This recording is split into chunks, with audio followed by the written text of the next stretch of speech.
Outside the LSU locker room, Gordy Rush, Jacob Hester. I'll start with you, Jacob.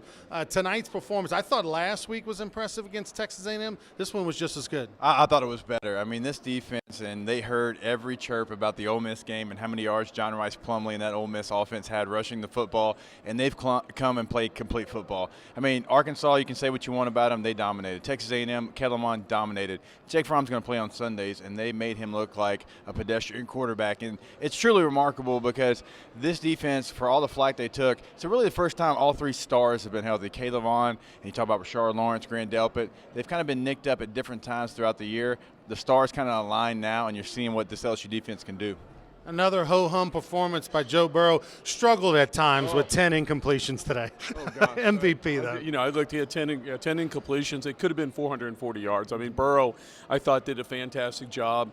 You know, as we talked about on the Game Day Live, you know, Georgia came out with 7 DBs, right? They played a lot of coverage, and so they ran a lot of different looks. Burrow was patient and made a lot of great decisions. And then how many times did he extend plays and make big plays and escape and play a little bit of Houdini? God bless it. I don't even know why they need to invite anyone else in New York for the Heisman. It's his trophy. Might be one of the bigger landslides. You mentioned the escapability he showed today. I think he gets better and better each week, and I thought on the turf today he looked faster and even more athletic. He was fantastic. And you know what, be so cognizant of what's going on. He knows, look, if not only who's rushing and where they're rushing from, but what's on the back end. And if everybody's in man coverage with their back turned up, he knows pre-snap, look, if it's not there, I've got 10 to 15 yards ahead of me. Just incredible plays, and enjoy it. I don't know if we'll ever see anything that this level again. Jacob, not only was it a dominant performance on the scoreboard, but if anybody watched this game around the country, it may have been even bigger than a 30-point win for the Tigers. Did they do enough today to be the number one team in the country? Look, if they didn't do enough, then I don't know what I'm looking at, because this team, no matter who you put in front of them, they dominate. And they've played so many great teams. They've played them home. They've played them away. To do this to the number 4 ranked team in the college football playoff, this was basically a playoff game, and you embarrassed them pretty much in a home game. What else can LSU do? Who else can they beat? What else can they put out there on the football field that says anybody else is better than that team in the country? You'd call yourself a liar if you said somebody else is the best team. We saw the young freshman, Stingley, had 2 interceptions. First time that's happened since 2000 in the SEC championship game. And I don't know, they might have to he might petition for the NFL draft early instead of waiting 3 years. I mean, what's this about Chase Young for the Heisman? I mean, if there was somebody else being in consideration, how about Derek Stingley Jr.? He's been unbelievably. I don't know that I've seen a cornerback that is so fundamentally sound in terms of his back pedal, his rotation, and understanding the position as Derek Stingley Jr. And I'm talking about all levels, right?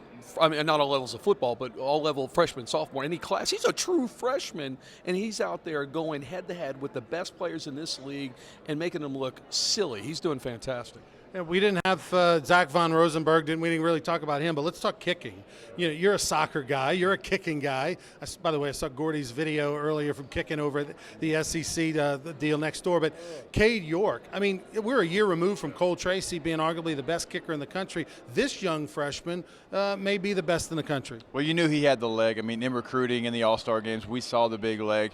Did he have some freshman moments this season? Yes, but they didn't last long. And that's the key when you're a freshman. If you have struggles, make sure you cut it loose and you move on to the next play, the next game. And he's done that. I mean, he's really starting to hit his stride as well. When you see him hit the ball, you can tell it's a clean ball. He's hitting it clean. And look, it's a weapon. It's a weapon when you're down in the red area and you know that you're going to come away with points. And he's really had a tremendous freshman year. He's only going to get better and continue to grow. Finally, I want to let you sum this up, Gordy. You've seen the SEC championships. It's been a magical last 20 years for LSU football. This is only the second, 12-0 team in the last 10 years. You saw 11, you saw 19. Who, in your opinion, is the better squad? Wow. Well, that's a tough question. I mean, if they went head-to-head, I would have to say 19 simply because of the offense. I mean, 11 was fantastic defensively, and we ran the ball and we're physical.